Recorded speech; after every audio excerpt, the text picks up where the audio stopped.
Hello everyone. তো দেখো মা আজকে খয়রা মাছের রেসিপি করবি। তো দেখতে পাচ্ছ মাছগুলো দেখো পুরো এবার ইলিশ মাছের মতন দেখতে পাচ্ছ। আর এই মাছ কার না খেতে ভালো লাগে বলো? সত্যি আমার তো খুবই ভালো লাগে। দেখো দেখতে পাচ্ছ মা সকাল সকাল মা খয়রা মাছ রেখে দিয়েছে। আর এই মাছটা মা অনেকদিন পরেই রেখেছে। তো দেখো মাছগুলো মা ভালো করে কেটে দিচ্ছে। দেখো সত্যি এই মাছগুলো খেতে হবে, ভাজা খেতেও খুব ভালো লাগে। ঠিক আছে, মাছগুলো পুরো টাটকা মাছ দেখো, দেখো পুরো ইলিশ মাছের মতন দেখতে একদম। মানে দেখে মনে হচ্ছে ওটা ইলিশ মাছ, কিন্তু না, কিন্তু খয়রা মাছ। দেখো মাছ খাওয়া অলরেডি হয়ে গেছে। আর মা জল দিয়ে ভালো করে ধুয়ে নিচ্ছে, কারণ ভালো করে মাছটা ধুতেই হবে। আর মা এই রান্নাটা কী করে করে খয়রা মাছের রেসিপি, তো দেখি, চলো দেখি। দেখতে পাচ্ছ মা মাছটাকে ভালো করে ধুয়ে নিচ্ছে। আর এই মাছ খেতে সত্যি সবারই খুব ভালো লাগে। আর এই মাছটা মা অনেকদিন পরেই রেখেছে। আর এই মাছে মানে ভাজা খেতে বেশি ভালো লাগে। ঠিক আছে, মাছগুলো দেখো পুরো টাটকা মাছ এখন। ঠিক আছে, আর মাছগুলো খেতে খুব সুন্দর। কাটাটা একটু বেশি এই মাছটাতে। দেখতে পাচ্ছ মা এদিকে কড়াইতে ওভেনে কড়াই বসিয়ে দিয়েছে। আর এখানে সিম দেখো নিয়ে নিয়েছে, সিম দিয়ে আলু দিয়ে রান্না করবে আজকে মা এটা। তো দেখো মা অলরেডি কড়াই ওভেনে বসিয়ে দিয়েছে। তারপরে পরিমাণ করে তেল দিয়ে দিল, সর্ষের তেল। দেখতে পাচ্ছ। আর তোমরা একদিন লাস্ট পর্যন্ত ভিডিওটা দেখবে। তোমরা যেরকমভাবে সাপোর্ট করছো এরকমভাবে সাপোর্ট করো।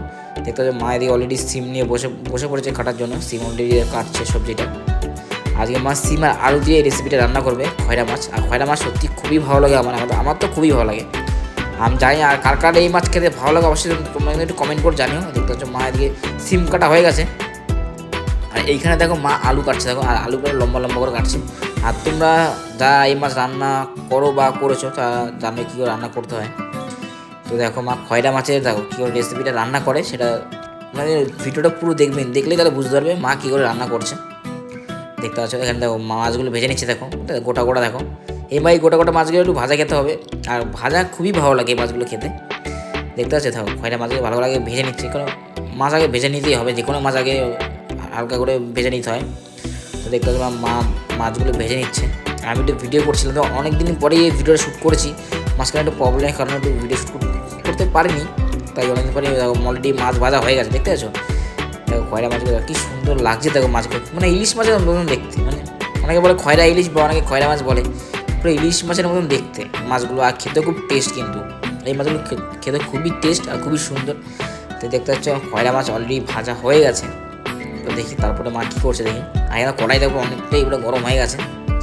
তারপরে মা আরেকটু তেল দিয়ে দিচ্ছে, পরিমাণ করে সর্ষের তেল। বা তেল তো ওপর কম হয়ে গেছে, তেল দিতেই হবে। তো মা পরিমাণ করে একটু সর্ষের তেল দিয়ে দিল। আর এদিকে আমার কিন্তু মাছ ভাজা কিন্তু কমপ্লিট। তারপরে মা দিকে এটা কী দিচ্ছে দেখি। তো দেখতে পাচ্ছি মা এখানে গোটা জিরে দিয়ে দিল কড়াইয়ের মধ্যে, গরম তেলের মধ্যে।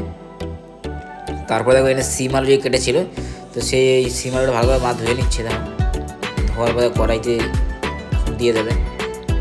সত্যি এই মাছ খেতে খুবই ভালো লাগে।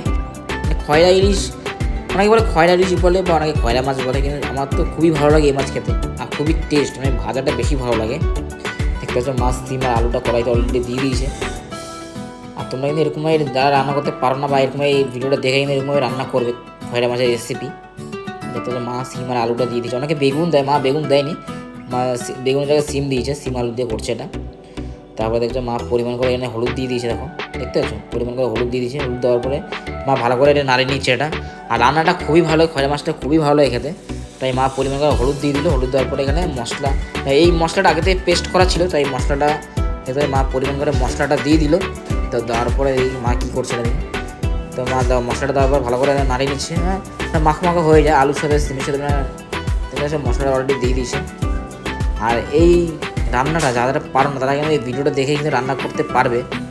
মাইন হয়ে গেল আর কষিয়ে নিল। কষানোর পরে মা পরিমাণ করে জল দিয়ে দিয়েছে কড়াইতে। দেখতে পাচ্ছ আমাদের কিন্তু রান্না কিন্তু 90% পুরো কমপ্লিট হয়ে গেছে। পরিমাণ করে লবণ দিয়ে দিল। দেখতে পাচ্ছ আমাদের কিন্তু রান্না কিন্তু পুরো 90% পুরো কমপ্লিট হয়ে গেছে। এখানে আমরা টমেটো দিচ্ছি, মানে টমেটো দিলে আলাদা একটু টেস্ট হয়, তাই মা দেখতে পাচ্ছ পরিমাণ করে একটু টমেটো, মানে একটা টমেটো দিয়ে দিচ্ছি। আর টমেটো কিন্তু খাওয়া খুবই ভালো উপকার। টমেটো ওনাকে এমনি খায়, টমেটো সত্যি খুবই খাওয়া ভালো। তার মধ্যে টমেটো কাটা হয়ে গেছে। টমেটো কাটার পর দেখো কড়াইতে দিয়ে দিয়েছে, কারণ টকটক ভালো লাগবে। তারপরে যেই মাছগুলো ভাজা হয়ে গেছিলো সেই মাছগুলো দেখো কড়াইতে দিয়ে দিচ্ছে। আমাদের কিন্তু রান্না কিন্তু প্রায় 90% প্রায় কমপ্লিট হয়ে গেছে।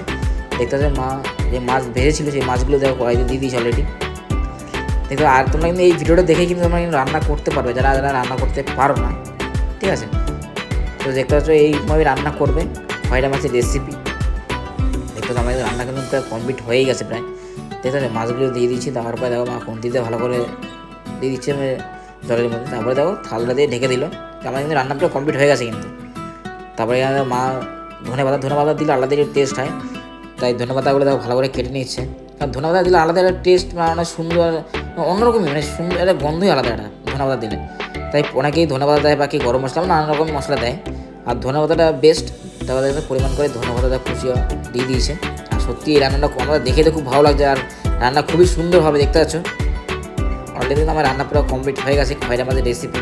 আর কার কার ভিডিওটা ভালো লেগেছে অবশ্যই কিন্তু লাইক, কমেন্ট আর চ্যানেলটা অবশ্যই সাবস্ক্রাইব করো। তোমরা যেরকমভাবে সাপোর্ট করছো আমাকে, এরকমভাবে সাপোর্ট করে যেও। টাটা বন্ধু।